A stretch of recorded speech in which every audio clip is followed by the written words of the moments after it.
আসসালামু আলাইকুম বন্ধুরা, আপনারা কেমন আছেন? আমি আলহামদুলিল্লাহ। আমি আজকে দুইটা বেগুন নিলাম। আমি বেগুন দুইটা চুলায় পোড়াবো, পোড়ায়ে ভর্তা বানাবো। আপনারা কে কে পোড়ানো ভর্তা খেয়েছেন? বেগুন পোড়ানো ভর্তা অনেক মজা লাগে। এই 2 দিন ধরে মাংস খাচ্ছি, যার জন্য ভালো লাগতেছে না। এখন একঘেয়ে লাগতেছে, একই খাবার বারবার ভাল লাগে না। তো ভর্তা দিয়ে ভাত খাবো। আমি মাঝখানটা লবণ দিয়ে দিলাম। মাঝখানে আমি পোড়ানোর সময় লবণ দিলাম। কাঁচা লবণটা না খাওয়াই ভালো, এজন্য আমি এটা সিদ্ধ হবে আর লবণটা ভিতরে ঢুকবে। চলেন এবার আমি বেগুন দুটা চুলার ভিতরে পোড়াবো। আমি চুলাটা অন করে দিলাম, বেগুনটা দিয়ে দিলাম। অন্য পাশে এই চুলাটাও অন করলাম, এখানেও আমি একটা বেগুন দিলাম। দুই পাশের চুলায় দুইটা বেগুন আমি দিয়ে দিলাম। বেগুন দুইটা সুন্দর করে সিদ্ধ হয়ে যাবে পোড়ায়।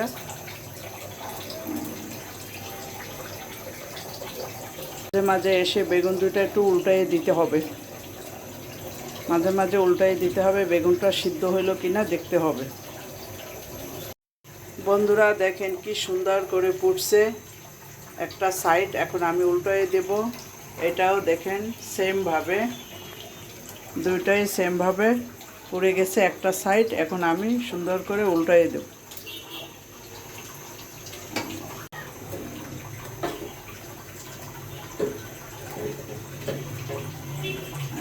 আমি খুন্তি দিয়ে সুন্দর করে এই সাইডটা, এই যে দেখেন একদম পুড়ে গেছে।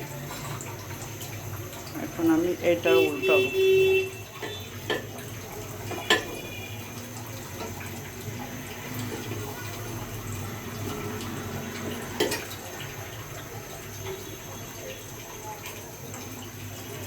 তা পুড়ে একদম খুন্তিতে আঘাত লেগে বের হয়ে গেছে ভিতরের জিনিস।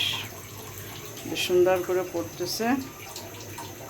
এই পাশটা হয়ে গেলে আমি উঠে ভর্তাটা বানাবো। এই ভর্তাটা খেতে খুবই মজা লাগে। পানিতে সিদ্ধ ভর্তাটা এতটা মজা লাগে না।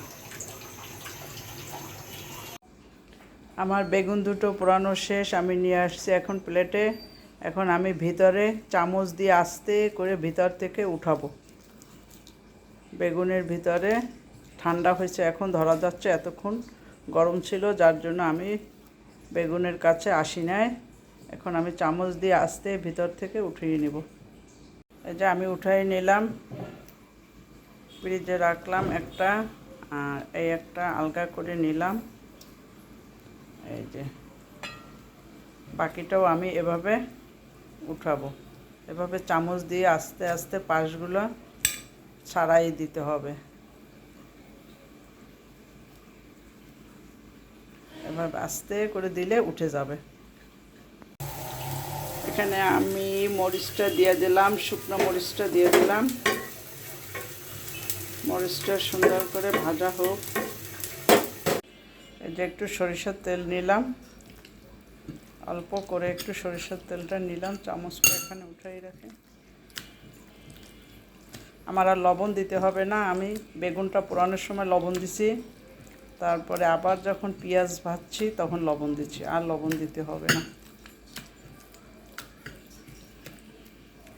দেখেন ভর্তাটা কত সুন্দর হয়েছে বন্ধুরা। আপনারা যারা মাংস খেতে খেতে ক্লান্ত হয়ে গেছেন, বোর হয়ে গেছেন, তারা এরকম ভর্তা বানিয়ে বাসায় খাবেন। মাংস ভুনার সাথে, মাংসটা যখন জ্বালাতে জ্বালাতে বেশি ভুনা হয়ে যাবে, তখন তার সাথে বিভিন্ন ধরনের ভর্তা খাবেন। আলু ভর্তা, বেগুন ভর্তা, খুবই মজা লাগবে। আমি একটু চেক করে দেখি লবণ হয়েছে কি না। অনেক মজা হয়েছে, অনেক মজা। একদম গরুর মাংসের মতোই মনে হয় যেন মজা হয়েছে। বন্ধুরা সবাই দেখেন ভর্তাটা কত সুন্দর হয়েছে। সবাই লাইক করবেন, কমেন্ট করবেন, সাবস্ক্রাইব করবেন। সবাই ভালো থাকবেন বন্ধুরা। খোদা হাফেজ।